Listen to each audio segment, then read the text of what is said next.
Now that we've got this section done here, what we're going to do is we're going to flip it over and we're going to work on the kitty's legs. As you can see, I've already done one here. This is how it's going to be. It's just taking this fold here, and we're just going to rabbit ear it over and have it, it's going to be just a little bit lower here than it is on the other one. So how we're going to accomplish this is first we're going to take this guy here, just going to fold him over like this, keeping him down just a little bit, like so.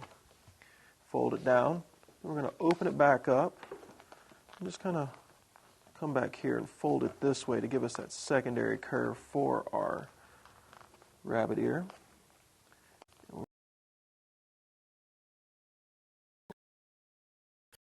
In half, like so. And as we bring it up like this, it will just fold right over, working on the cat's legs. As you can see, they're both just the same, just little rabbit ear folds, just like that.